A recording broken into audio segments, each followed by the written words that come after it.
Terngiang lagu supporter Martin Paes ungkap pesan lawan Jepang. Tiba di Jakarta, Kevin Dix bocorkan posisi asli ke Sintayong. Terganjal aturan ALC, Sintayong coret 5 pemain.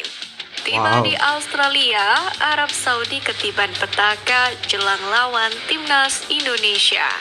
Terus like di bawah, lanjut simak informasi selengkapnya sebagai berikut. Oke, selamat datang kembali di channel YouTube Aan Azad. Wow, luar biasa sekali ya. Tinggal menghitung hari ya, laga antara timnas Indonesia berhadapan dengan Jepang. Wow, itulah cuplikan media yang bakal gue reaction guys. Namun Indonesia mendapatkan kabar buruk ya. Sesuai di video reaction gue sebelumnya, gue udah kabarkan bahwa kemungkinan besar dan sudah pasti Messi Girls ya tidak bisa memperkuat timnas Indonesia ketika lawan Jepang dan Arab Saudi. Tapi gak masalah ya, Indonesia sudah punya Kevin Dix ya. Dan di pemain belakang kita ada Rizky Ridho juga yang cukup tangguh. Dia bisa mengimbangi pemain diaspora kita ya. Semoga apapun yang terjadi ya, pesan gua terhadap kalian semua supporter dan netizen, please ya, jangan kirim komentar yang negatif apapun itu terhadap Messi Girls ya, karena memang Messi Girls ini benar-benar cedera dan sedang menjalani masa pemulihan ya.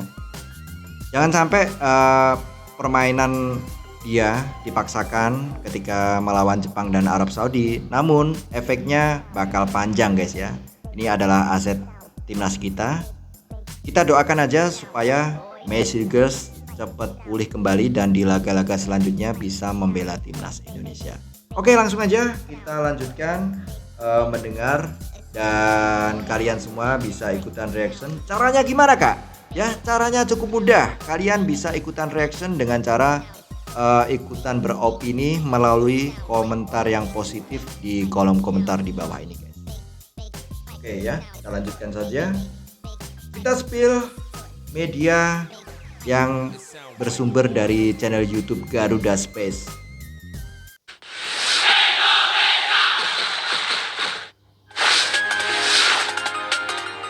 Terngiang lagu supporter Martin Paes ungkap pesan lawan Jepang.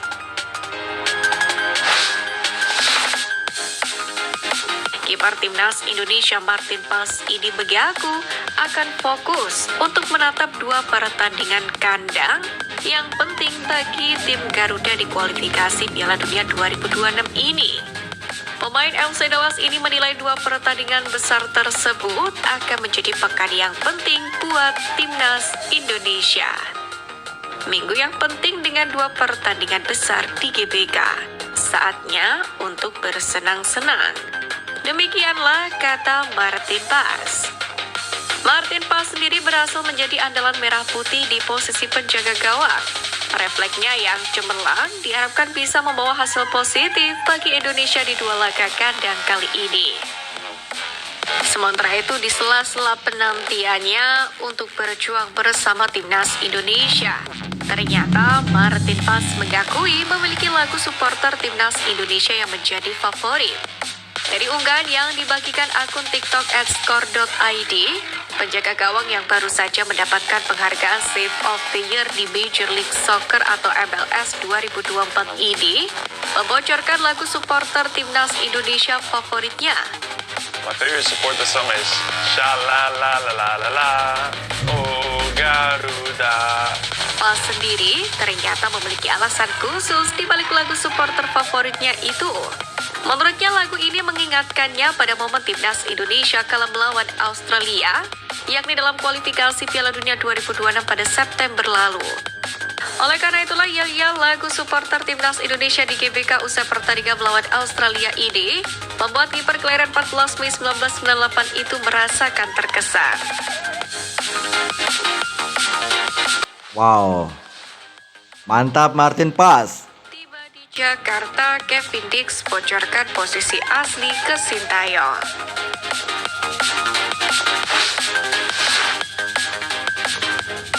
FC Copenhagen Kevin Dix pada Jumat 8 November lalu diketahui telah mengambil sumpah sebagai warga negara Indonesia. Kehadiran Kevin Dix pun makin menambah kekuatan Merah Putih untuk mengarungi pertandingan kualifikasi Piala Dunia 2026 ini. Apalagi Kevin Dix termasuk pemain yang modern. Ia bisa ditempatkan sebagai bek tengah, namun juga bisa diplot sebagai fullback kiri dan juga kanan. Sementara itu dalam wawancara dengan laman resmi FC Copenhagen pada 2023, Kevin Dix sendiri mengatakan bahwa awalnya saat masih di AGF, ia tak bermain sebagai bek tengah. Saya tidak bermain sebagai bek tengah di AGF, tapi saya bermain di Feyenoord. Saya terbiasa dimainkan sebagai bek sayap ataupun bek tengah. Saat ini posisi terbaik saya adalah bek tengah. Saya sering memainkan posisi itu dalam beberapa pertandingan. Demikianlah bocor Kevin Dix. Dijelaskan olehnya, awalnya ia cukup kesulitan untuk bisa beradaptasi sebagai seorang bek tengah. Apalagi kebanyakan orang menganggap bek tengah harus punya postur tubuh yang tinggi besar. Namun dengan usahanya, ia bisa menggunakan kecepatannya untuk mencegah lawan berlari melewatinya.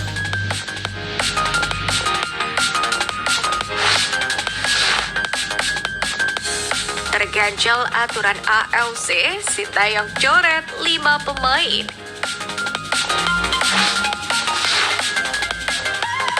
Diketahui Sintayong hanya boleh mendaftarkan 23 nama untuk dimasukkan ke dalam daftar susunan pemain jelang perjumpaan dengan Jepang dan Arab Saudi. Alhasil pelatih 54 tahun itu harus mencoret 5 nama yang ada di skuad Garuda saat ini.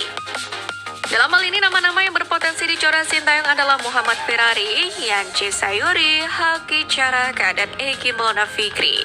Sementara satu nama lagi yang sudah pasti dicoret adalah Ivara Jenner karena akumulasi kartu. Gelandang 20 tahun ini dipastikan absen melawan Jepang karena harus menjalani sanksi akumulasi kartu. Namun demikian, pesepak bola milik Jong Utra itu tetap dipanggil karena tenaganya dibutuhkan untuk laga melawan Arab Saudi. Tentu harapannya adalah pemain-pemain yang nantinya dipilih oleh Sintayong bisa mengeluarkan kemampuan terbaiknya. Apalagi timnas Indonesia membutuhkan hasil maksimal saat bersua dengan Jepang dan juga Arab Saudi demi membuka peluang lolos ke Piala Dunia 2026.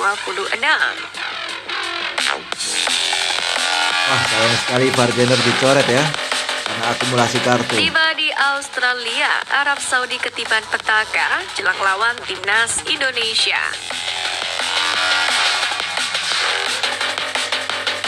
Timnas Arab Saudi akan melakoni 2 partai tandang di matchday ke-5 dan ke-6 grup C putaran ketiga kualifikasi Piala Dunia 2026 zona Asia. Diketahui elang hijau sudah tiba di Melbourne pada Minggu pagi setelah menempuh perjalanan dari Riyadh sejak Sabtu pagi waktu setempat. Menariknya di periode kedua ini, Harvey Renat tak segan melakukan perombakan tim peninggalan Mancini. Tercatat, ia mencoret 13 pemain yang ada dalam roster era Mancini. Diketahui jelang keberangkatannya ke Melbourne melalui Federasi Sepak Bola Arab Saudi, Renat telah memanggil 27 nama pemain pilihannya. Skuad itu menandai kembalinya Salman Al-Farad, sang kapten yang telah absen dari timnas dalam beberapa bulan terakhir. Renat juga memperkenalkan kembali beberapa wajah yang sudah dikenal dari masa jabatan sebelumnya dengan tim sebelum ia hengkang pada Maret 2023. Skuad itu terdiri dari 4 penjaga gawang, beberapa pemain bertahan yang kembali dari cedera sebelumnya, dan beberapa wajah baru di lini tengah dan juga penyerang termasuk kembalinya Ali Al-Bulaihi dan juga pemain kunci seperti Mohamed Kado dan Yasser Al-Sahrani. Akan tetapi timnas Arab Saudi bertolak dari Riyadh ke Melbourne tanpa 2 gelandang andalan mereka, yakni Salem Al-Dawsari dan juga Abdullah Al-Malki. Keduanya dikabarkan ringan dari skuad menyusul cedera yang dialami dalam pertandingan antara Al-Hilal dan Al-Ettifaq pada Jumat di Liga Pro Saudi. Al-Hilal dalam hal ini mengonfirmasi bahwa sang kapten Al-Dawsari mengalami cedera pergelangan kaki, seperti yang ditunjukkan oleh hasil pemindahan medis di sebuah rumah sakit di Riyadh. Renat lantas memanggil Muhammad Al-Katani dan Al-Hilal sebagai penggantinya. Setibanya di Melbourne, timnas Arab Saudi sendiri langsung memulai program persiapan dengan sesi latihan tertutup pada hari Minggu pada pukul 18.00 di Lakeside Stadium Melbourne. Sementara itu, kabar cederanya dua pemain andalan Arab Saudi tentu menjadi celah bagi timnas Indonesia untuk memaksimalkan laga kandangnya di SUGBK.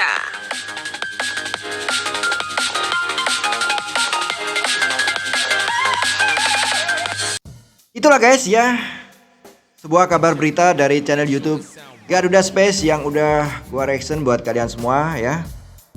Ada beberapa poin yang bakal gua review di sini, bakal gua kritisi dan bakal gua reaction ya. Yang pertama, gua suka banget dengan mindset dari sang kiper kita, Martin Paes ya. Dia akan melakoni laga melawan Jepang dan Arab Saudi. Ini sebuah hal yang merupakan sesuatu yang menyenangkan ya. Jadi dia tidak terbebani dengan dua laga tersebut ya. Ini salah satu semangat yang positif sekali. Jadi Martin Paes tidak merasa inferior ya dengan laga melawan Jepang dan Arab Saudi. Ini bisa menjadi modal positif ya. Semoga Martin Paes bisa menjaga gawang Indonesia secara baik ya, dan tidak kebobolan satu gol sama sekali ya.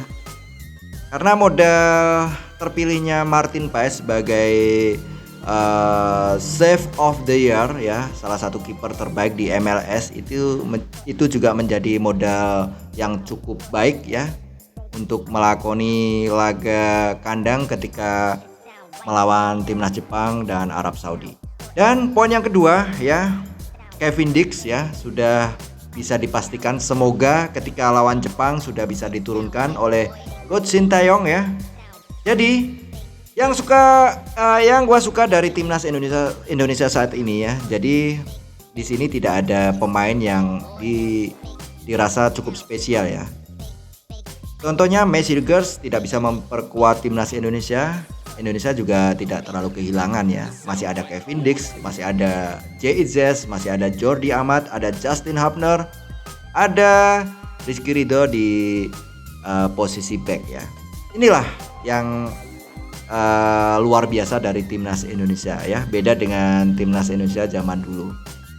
Dan yang poin ketiga ya, Arab Saudi ini harus kita waspadai juga ya, meskipun kita target Indonesia bisa menang lawan Arab Saudi ya. Namun Arab Saudi sekarang ini diperkuat oleh pelatih lamanya yang kala itu bisa mengalahkan Argentina guys ya. Itu bisa menjadi salah satu warning juga buat timnas Indonesia ya.